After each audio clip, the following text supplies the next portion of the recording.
Hello everyone, and welcome back to Scary Interesting. In this video, we're going to go over two extremely strange dive sites. These locations are unlike any other covered on the channel before, and they each have several disturbing incidents adding to their already creepy reputation. As always, viewer discretion is advised.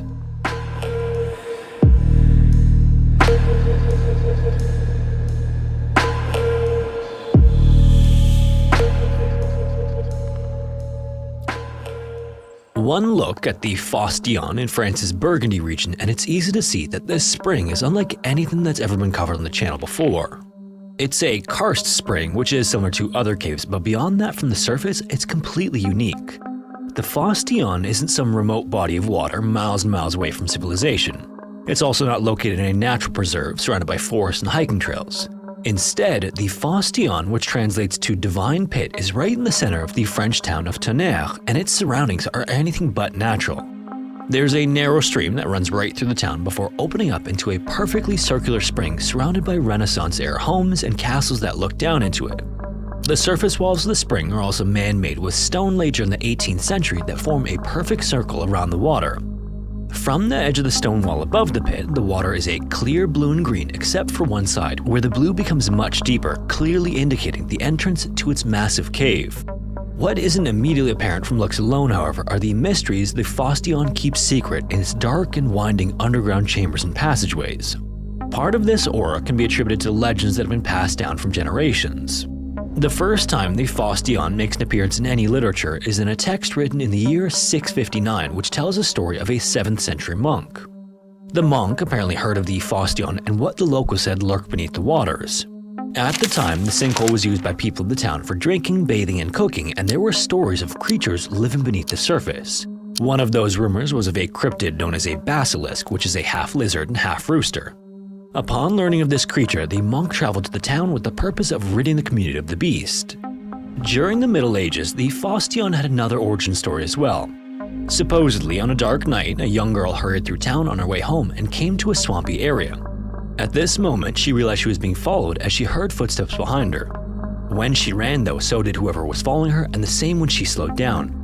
Her fear eventually boiled over and she bolted as fast as she could, but her pursuer was faster and caught up to her to the point that she could feel his breath on the back of her neck. When she was sure she'd been caught, the girl whispered to the Virgin Mary and begged for help. Suddenly, the night almost became day with the vision of a robed woman bathed in light. Then, before whatever was chasing the girl fully caught up, the Virgin Mary laid her cloak down on the ground and the Fosse Dionne appeared. The girl then ran into the arms of Mary and the two descended into the safety of the spring. Later in the Middle Ages, the Fosse Dionne took on a new reputation as a portal to the underworld, and as such, more local lore began to develop. One story even tells of a young boy seeing the devil himself in the form of a black knight ride into the spring and disappear into the depths. Now, whether or not you believe these legends, there are plenty of more practical aspects to the Fosse Dionne that make the spring intriguing, particularly to divers. For one thing, no one is really sure the source of the waters.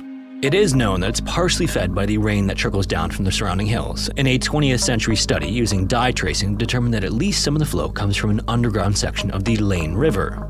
Where the rest of the water comes from, though, is anyone's guess, despite the local government's efforts to uncover the mystery. In addition to the source of the water, Tonnerre officials have also been hiring divers for generations, all the way back to the 19th century to explore what lies beneath the basin with limited success. Until 1908, regular dives were performed, but due to the equipment available at the time, no one ever ventured beyond the immediate basin. This all changed in the middle of the 20th century when the first exploration with tanks was performed in 1955, although the divers on that expedition also didn't make it terribly far from the entrance. In 1962, with significant advancements in diving equipment and capabilities, a small team of divers finally made it past the Fosse Dionne's extremely narrow entryway. The group was still only able to descend to about 92 feet or 28 meters, but it marked significant progress to that point. 1 year later, the same group came together in Tonnerre, hoping to push further into the underground chambers, but something went horribly wrong during the dive, and 2 of them lost their lives. Around this same time, another dive was performed that was successful by the Le Guin brothers, who managed to explore all the way to 1,181 feet or 360 meters. This meant that the cave was suddenly 10 times bigger than previously thought, and the end still hadn't been reached. And it would take another 10 years for that mark to be exceeded by diver P. Jolivet, who traveled another 33 feet or 10 meters further. Then in 1974, 2 divers were hired to navigate as much of the underwater cave as possible beyond that length, but neither of them ever returned. It's unclear if their bodies have ever even been found. 2 decades later, another diver was hired in 1996 to explore the Fosse Dionne, but he too lost his life in the attempt. From then on, diving at the spring was banned by the local government until 2019. That year, another diver named Pierre-Éric Desine was granted permission and reached the same point as Jolivet, only to be turned back. So to this day, no one has made it past that mark, and rumors persist that the Fosse Dionne is bottomless. Now, while there are no details available on what exactly happened to the divers who died during their attempts to explore the cave, there is plenty of information available on what exactly makes Fosse Dionne so dangerous. At the top of the list is flow rate. On an average day, the spring's current flow is at 82 gallons or 311 liters per second, but during heavy rains and floods, the current can reach upwards of 793 gallons or 3,000 liters per second. But even the average flow rate adds the danger inside the Fosse Dionne because there are several extremely tight restrictions that concentrate the current. This means that divers have to use a lot of strength and energy to swim. At its entryway as well, which can be seen from the surface, the opening to the underground labyrinth is about 8 feet or 2.5 meters wide, but that quickly narrows as the tunnel descends to around 128 feet or 39 meters, almost like a funnel squeezing down to a point. And this is where divers will encounter 2 extremely tight restrictions, the first of which is only 2.5 by 1.3 feet wide. And yes, just 1.3 feet wide. I highly recommend you grab a tape measure and see if your shoulders will even fit through that width. For divers, in order to get through this claustrophobic portion of the tunnel, they have to remove their air tanks and push them through ahead of them. They also have to do this without ripping their regular from their mouths, and in most cases, they're up against almost zero visibility conditions since such a tight restriction makes it impossible not to strip the silt along the cave's floor, walls, and ceiling. And even more incredibly, just beyond this restriction is a second that's even smaller. As if to underscore just how dangerous this area is, each of the divers who was recovered who lost their lives in the Fosse Dionne was found lifeless in this exact area. And for those who successfully pushed past these 2 early restrictions, they're soon reminded why it's been such a challenge to go any further than what's been reached. This is because the tunnel beneath the Fosse Dionne doesn't just descend from the entryway. Instead, its depth undulates. Once past the first 2 restrictions, divers ascend at nearly a vertical angle almost to surface level. Because of this, they have to perform decompression stops during that ascent before continuing on to avoid decompression sickness. Once they reach the top of this ascent, divers have to descend all the way to 98 feet or 30 meters again before ascending back to near surface level. This again requires decompression stops, but at this point, they're 591 feet or 180 meters from the entrance. It's only after this point that the cave continues in a descending fashion to the furthest point reached. And if you're wondering why this is such a big deal, it comes down to 2 things: time and gas. Because of the number of decompression stops that are required just to navigate well into the cave, divers who plan to go further than anyone before would have to bring an unreasonable number of air tanks with different gas mixtures. And considering divers have to remove their air tanks and push them through the entryway restrictions just to get into the main portion of the cave, it's just not a feasible pursuit. As a result, the Fosse Dionne remains today with closely guarded secrets that will likely never be brought to light. Located in the foothills of the Alps, Lake Constance in Germany lies right near the country's border with Austria and Switzerland, and at 39 miles or 63 kilometers long, it's one of Europe's largest sources of fresh water. In fact, behind Lake Geneva, it's the 2nd largest by water volume and 3rd largest in terms of area. It was formed by the Rhine Glacier during the last glacial period 10,000 years ago and is split into 2 sections, an upper lake and then a lower lake, and then connecting the 2 sides is a short river. The earliest reference to the lake has been traced back to the Romans of 43 AD, and archaeological finds in the area suggest the presence of Mesolithic period hunter and gatherers between 8,000 and 5,500 BC. Today, though, Lake Constance and the surrounding area are a popular destination with everything from swimming to boating and even diving. Depending on where you are on the lake, however, there's something beneath the surface. This is known ominously as Teufelsstiche, which translates to Devil's Table. Sitting just off the banks of the town of Wallhausen, the Devil's Table is a geologic formation known as a rock needle. In the United States, these are common in places like the Grand Canyon, and they can often rise for hundreds of feet. They're created over millions of years as a result of wind-blown sand, and rock needles can take on a variety of shapes, although the one thing that usually remains consistent with them are their steep cliffs. Underwater, the Devil's Table in Lake Constance is no different, except for the fact that it's completely submerged in water.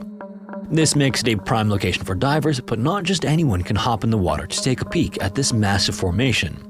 Today, diving at Devil's Table is strictly regulated as the site is infamously known in diving circles for being challenging. There are several reasons for this, but let's start with what Devil's Table actually looks like. About 6 feet or 2 meters below the surface in this area of the lake is a wide plateau, which you might confuse for the bottom of the lake, if not for the sheer cliffs at the edge of this plateau that drop dramatically to as much as 295 feet or 90 meters. And wall diving, unlike cave diving, also doesn't occur with an overhead environment, so no matter how deep a diver goes, the surface is always just above them. And because this is the case, there's no certification required to participate in wall diving, so it's an activity that attracts divers of all experience levels. It sounds simple enough to do, just follow the rock wall down to a target depth, admire the formations along the way, and then you begin your ascent. But there's actually a lot of trouble a diver can get into while wall diving, and especially in Lake Constance. The lake is known for having large vertical underwater waves which act like a random strong current. So imagine you're swimming along and then out of nowhere you're suddenly and violently pulled upward or downward by this current. This would obviously be terrifying. And in addition to that, which is already terrifying enough, divers who frequent the lake say there are 3 things you have to be comfortable with in order to successfully dive the lake, which are depth, darkness, and cold.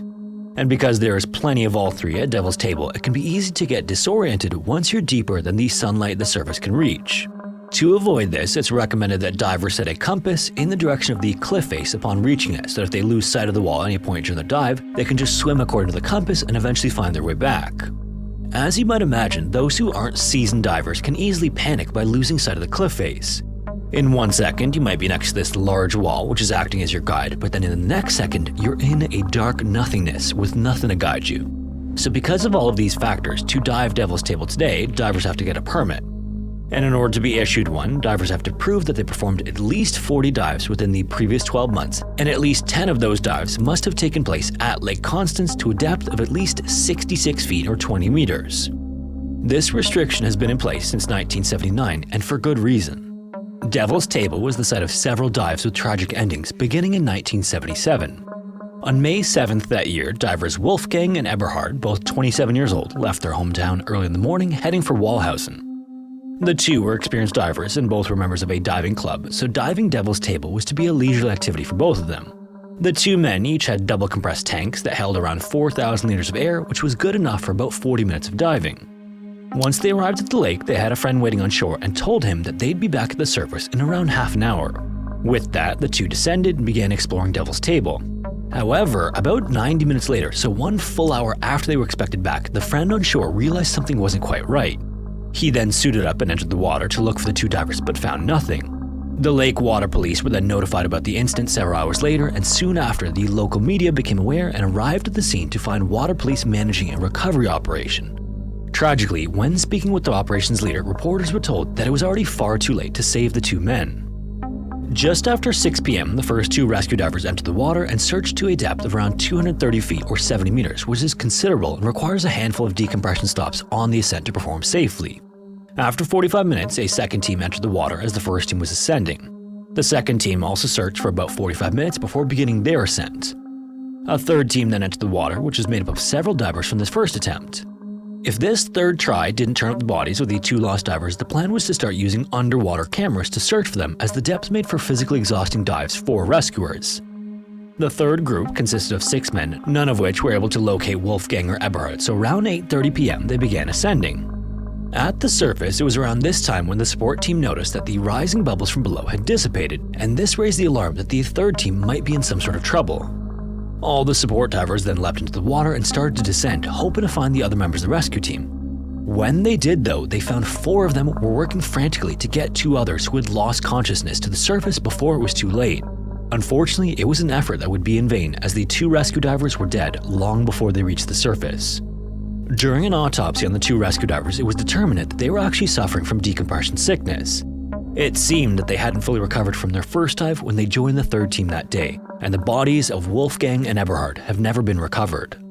Immediately after the tragedy in 1977, diving at Devil's Table was banned completely, and it remained that way until the ban was lifted in 1978 at the urging of the German Sport Diving Association. It wouldn't be long after this that tragedy would occur again at the now notorious diving site. Around 3 p.m. on July 8, 1979, 35-year-old Ernst and 28-year-old Fritz entered the water near Devil's Table as their wives watched from a boat on the surface.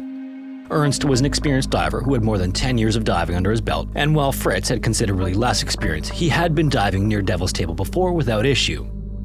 Both of the men entered the water with about 45 minutes worth of air, but by 4 p.m., neither of them had surfaced. Their wives then contacted the Lake Constance water police, who began a search of the shoreline, which turned up nothing. Then later that evening, an underwater search got underway. However, well after darkness had fallen over the Alps, the dive was called off and the plan was to resume the next day, but before that could happen, the district administrator reinstituted the diving ban at Devil's Table that night, likely with the 1977 tragedy in the back of his mind. So unfortunately, no search was conducted the next day, and a specialized team of underwater experts had to be brought in to resume the effort with underwater cameras. More than a week later, the bodies of Ernst and Fritz were located more than 150 feet away from the Devil's Table rock wall at a depth of around 295 feet. When they were brought to the surface, it was discovered that their air tanks were completely empty, meaning the pair had drowned during the dive. How this could have happened became apparent on further inspection of what the men were wearing that day. Despite Ernst being a much more experienced diver who would have known better, both men were wearing belts filled with upwards of 18 pounds or 8 kilograms of lead to aid in their descent. Diving experts believe this is way more weight than necessary, and the problem was compounded by how they were wearing the belts.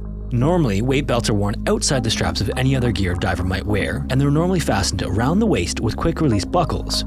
By doing this, if a diver suddenly finds themselves dropping too quickly or too far, they can undo the buckle and allow the weight belt to fall right off. However, Ernst and Fritz wore their weight belts underneath the rest of their equipment, and neither were fastened with quick-release buckles. This could mean the men suffered a horrifying ending. The dive suits that divers wear are positively buoyant. This makes it easy to float. However, the equipment they wear adds some weight already. Then as they descend with the pressure at depth, this reduces the buoyancy of the dive suit. This means that if they went too deep without realizing it, they could have made themselves negatively buoyant, causing them to begin to sink if they weren't actively swimming upward. Without the ability to release their weight, this could have easily led to a rapid, uncontrolled descent to the bottom. And if they were conscious for this, they would have known the entire time where they were going without any way to prevent it from happening. With the diving ban at Devil's Table, the area went more than a decade without any incident, but as time went on, restrictions began to relax again and the current permit system was instituted. On May 10, 1991, 8 divers secured the necessary permits, having satisfied all the criteria and made their way to Walhausen. The descent occurred without any issue, but after the divers surfaced, they realized one of them was missing. A search for the diver got underway immediately, but it only took 15 minutes for him to be found floating lifeless on the surface of the lake. According to his dive computer, he had gone much deeper than he planned for and likely lost consciousness on the ascent. A little more than 2 years later, a similar incident occurred when 2 divers, one of which was a diving instructor for the previous 2 years, entered the waters around Devil's Table. According to the police, the less experienced diver suffered some sort of issue and lost consciousness. The dive instructor then apparently rushed over to assist, but neither of the divers ever surfaced. Their bodies were eventually located and recovered. In addition to the number of fatalities at the lake, Devil's Table has also been the site of some very close calls. On April 1st, 1997, several permitted divers at Devil's Table were enjoying a routine dive when something extremely strange happened. One of the divers, who was only identified as Matsi, felt a strong, brief pull downward. When the divers looked below them, they saw a dark shadow that appeared to be 13 feet or 4 meters long.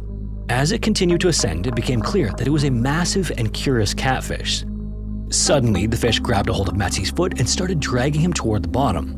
Matsi then grabbed a hold of the hand of one of the other divers and pulled as hard as he could to try to free his leg from the catfish's mouth, but to no avail. So thinking fast, he pulled out a knife from his dive belt and stabbed the catfish in the head. This obviously caused the catfish's mouth to open, releasing Matsi's foot from its grasp. The catfish then sank back into the depths as Matsi and he and his dive mates initiated an emergency ascent, and all would survive the incident. Now obviously this incident doesn't really have much to do with Devil's Table itself, but it is still ironic that it happened nearby. Thankfully though, other than that, since the permit restrictions went into effect, only 2 divers have lost their lives at Devil's Table. But despite this, due to its long history, the reputation persists to this day. If you made it this far, thanks so much for watching. In case you weren't already aware, if you want to listen to the audio-only version of these videos, you can listen wherever you listen to podcasts. Also, if you have a story suggestion, feel free to submit it to the form found in the description. And if you want to support the channel, consider joining the Patreon or becoming a channel member here on YouTube. Anyways, thanks again, and hopefully I will see you in the next one.